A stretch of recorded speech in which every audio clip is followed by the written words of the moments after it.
Avant de donner de réponse à votre question, je voudrais souhaiter faire un éclairage. Pour dire quoi? Les deux rôles fondamentaux que joue un député à l'Assemblée nationale, c'est le vote des lois et le contrôle de l'action gouvernementale. C'est pour cela que moi, je n'ai jamais compris, à ce jour, comment des députés élus pour représenter des êtres humains au niveau de la base peuvent refuser de donner des moyens à l'exécutif pour valoriser les milieux régionaux. J'ai été surpris de constater la dernière fois qu'il y a une bonne partie des députés qui a décidé de voter contre le budget général de l'État. Voilà le moment venu où il faut profiter du vote de ce budget. Je n'ai pas regretté de l'avoir fait, seulement que cette fois-ci, j'ai fait une petite résistance en disant au chef de l'État que ça fait 8 ans que nous sommes en train de développer des régions de ce pays et oublier la 10e circonscription électorale. Et que si rien n'est fait, je me verrai obligé de commencer par résister face à cette décision. Et il m'a promis qu'il allait prendre en compte, et cette fois-ci rigoureusement, les préoccupations de ces députés qui sont issus de cette circonscription électorale. Voilà le moment venu. Avant qu'il n'aille en Conseil des ministres, il nous a réunis et il nous a dit ce que je vous ai promis, je veux me mettre à le faire. Et c'est ça que vous avez constaté dans le relevé. Le relevé qui avait été lu par le porte-parole du gouvernement. Fier d'avoir participé à cette initiative. Fier d'avoir voté la loi sur le budget général de l'État de l'année 2024. C'est pour cela que je voudrais donner un petit conseil à mes confrères députés qui ont pris l'initiative d'aller contre eux-mêmes et d'aller contre leur population. J'ai été opposant aussi dans ce pays, mais je n'ai jamais décidé de voter contre le budget général de l'État, une loi sur le budget général de l'État. J'ai toujours participé à son vote, quels que soient mes sentiments, quelles que soient mes résistances face au régime en place. Et je leur donne ce conseil désormais, ils n'ont qu'à mettre toute action politique de côté et aller dans le sens favorable du vote du budget. En tout cas, cela ne va faire qu'aider leur population à la base, d'une manière ou d'une autre. Pour en revenir à votre question, dans le département des Collines, et précisément dans la 10e circonscription électorale, il y a plusieurs tronçons. Un, d'une longueur de 32 km. Je veux parler de la voie Glazoué à Klangpa. Et quand on dit Glazoué à Klangpa, n'entendez pas seulement Glazoué à Klangpa. Il y a plusieurs arrondissements qui sont impactés. Sur ce chemin, sur cette route tracée, il y a l'arrondissement de Glazoué lui-même, il y a l'arrondissement de Tior, dans lequel se trouve le village Hokor, il y a l'arrondissement d'Assanté et l'arrondissement d'Aklangpa. Ça fait au total 4 arrondissements qui sont impactés. Nous sommes en train de négocier avec le chef de l'État pour que la voie continue jusqu'à Somiadi. Parce qu'à Klangpa-Somiadi, le tracé n'est plus long. Et il est en train de nous comprendre. Je pense que ça va s'ajouter à tout ce qui a été déjà dit et va commencer par se faire d'ici à là. L'entreprise qui a été sélectionnée pour réaliser ces travaux s'appelle Porteo PTP. Porteo PTP. Et c'est des voies de 2x2, x3 60 chacune et 2 accotements de 1,5 mètre chacun. Soit au total une voie d'une largeur de 12 mètres 20. 12 mètres 20. Ça veut dire que plusieurs véhicules peuvent se dépasser sans gêne.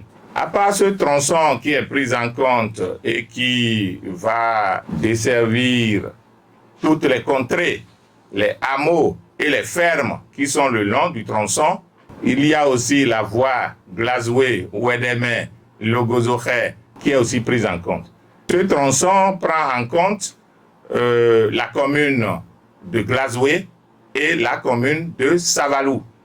Les arrondissements concernés sont Glazoué, Mangoumi, Ouédémé, Mopa, Lahotan et Logozokhé. En ce qui concerne la commune de Wessé, toujours dans la 10e circonscription électorale, il y a aussi la voie Kilibo-Wessé, longue de 25 km, qui est prise en compte pour son aménagement et son bitumage.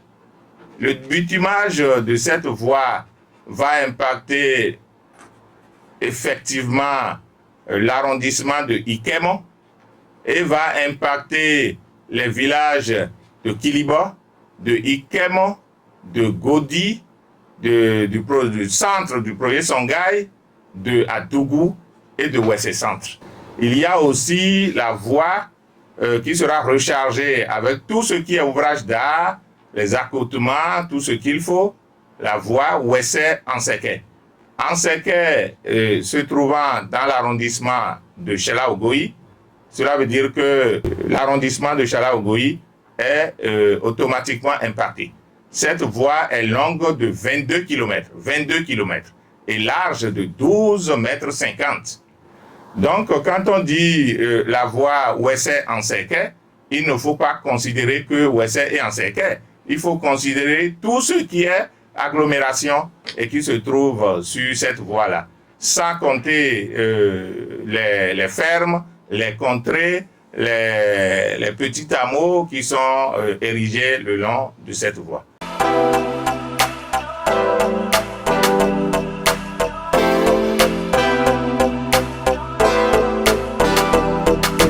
L'aménagement de ces voies-là constitue immédiatement des pôles de développement de ces localités.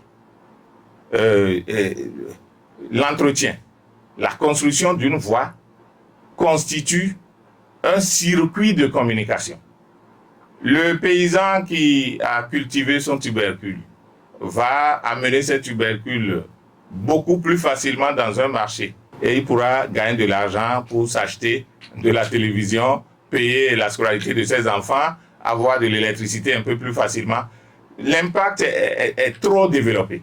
On ne peut pas rentrer dans tous ces détails-là et les populations à la base doivent comprendre qu'il leur faut ça pour leur développement.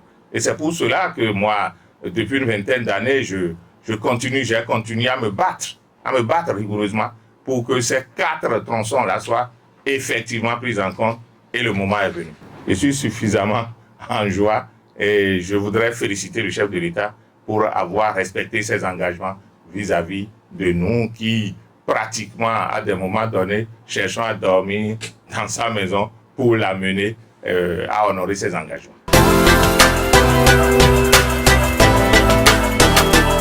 Attendons 2-3 mois et vous verrez que les travaux vont effectivement démarrer sur le terrain. Et c'est après avoir discuté avec ces gens-là pour m'assurer de ce qu'ils ont déjà reçu les moyens nécessaires devant leur permettre de démarrer effectivement les travaux que je me suis mis à informer les populations par les voies les plus indiquées.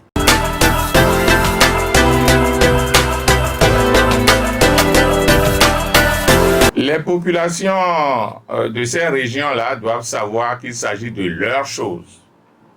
Il s'agit de leurs choses. Donc, elles doivent constituer les gardiens de ces chantiers-là et même la surveillance et la sécurité des ouvriers qui doivent travailler sur ces chantiers. Il ne s'agira pas que simplement qu'un bulldozer ou un grader touche le bout d'un bâtiment érigé sur la voie, qu'elles ne commencent pas à se soulever. Non. Elles doivent accompagner l'initiative de toutes leurs forces, puisque demain, ce sont elles qui doivent en bénéficier. Ce sont leurs enfants, leur progéniture qui doivent en profiter. Prochain combat, vous savez, ça va être d'abord la sensibilisation et la poursuite des actions de développement. la poursuite des actions de développement. Celui qui peut effectivement développer le pays, c'est l'exécutif, dirigé par le président de la République, son Excellence, Monsieur Patrice Talon. Nous n'avons qu'à le soutenir et à l'encourager à faire mieux.